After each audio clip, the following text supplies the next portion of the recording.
Missouri Revisor of Statutes. Revised Statutes of Missouri, RSMO Section 455.095. 455.095.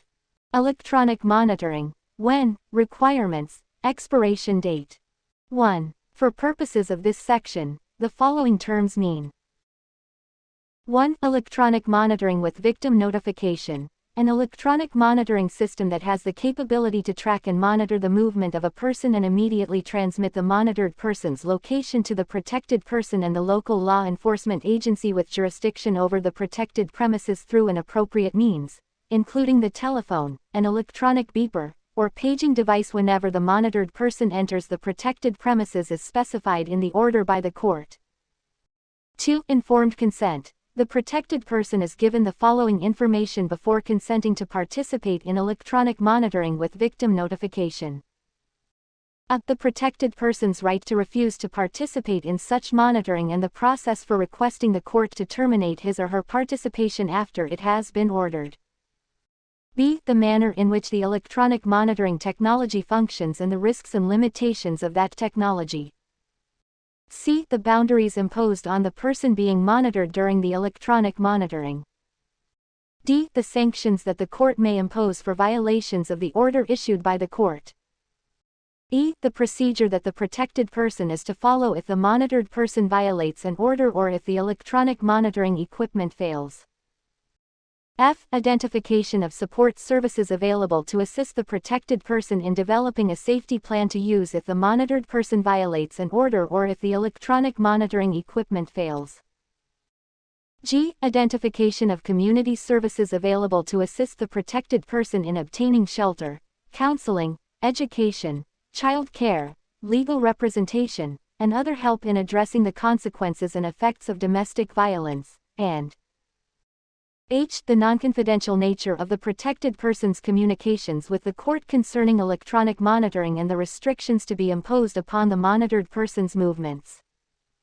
2. When a person is found guilty of violating the terms and conditions of an ex parte or full order of protection under Section *455.085 or 455.538, the court may, in addition to or in lieu of any other disposition, 1. Sentence the person to electronic monitoring with victim notification, or 2. Place the person on probation and, as a condition of such probation, order electronic monitoring with victim notification.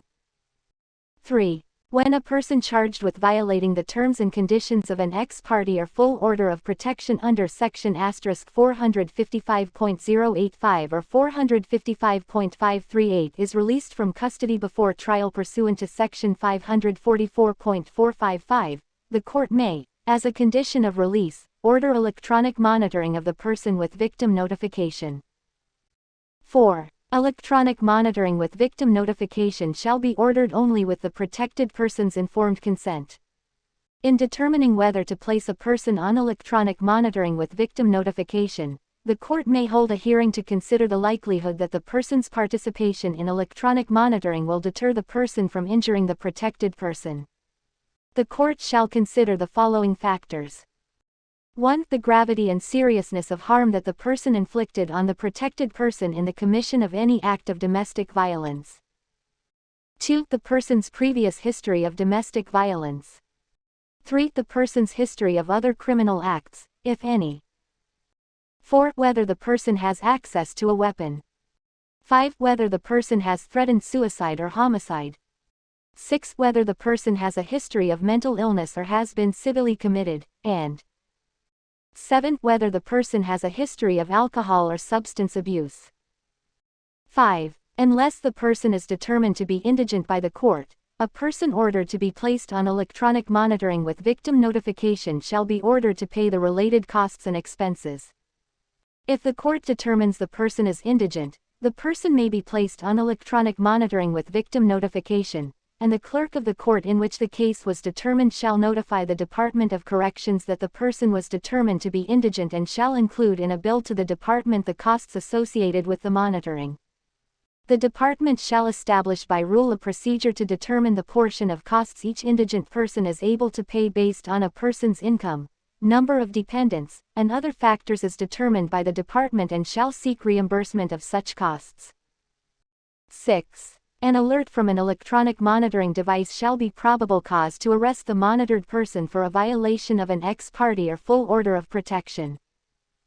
7. The Department of Corrections, Department of Public Safety, Missouri State Highway Patrol, the circuit courts, and county and municipal law enforcement agencies shall share information obtained via electronic monitoring conducted pursuant to this section. 8. No supplier of a product, system, or service used for electronic monitoring with victim notification shall be liable, directly or indirectly, for damages arising from any injury or death associated with the use of the product, system, or service unless, and only to the extent that, such action is based on a claim that the injury or death was proximately caused by a manufacturing defect in the product or system.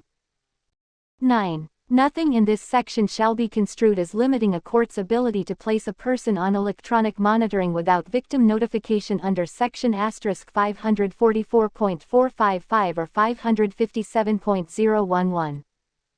10. A person shall be found guilty of the offense of tampering with electronic monitoring equipment under Section 575.205 if he or she commits the actions prohibited under such section with any equipment that a court orders the person to wear under this section. 11. The Department of Corrections shall promulgate rules and regulations for the implementation of subsection 5 of this section. Any rule or portion of a rule, as that term is defined in Section 536.010, that is created under the authority delegated in this section shall become effective only if it complies with and is subject to all of the provisions of Chapter 536 and, if applicable, Section 536.028. This section and Chapter 536 are non-severable, and if any of the powers vested with the General Assembly pursuant to Chapter 536 to review, to delay the effective date, or to disapprove and annul a rule or subsequently held unconstitutional, then the grant of rulemaking authority and any rule proposed or adopted after August 28, 2018, shall be invalid and void. 12. The provisions of this section shall expire on August 28, 2024.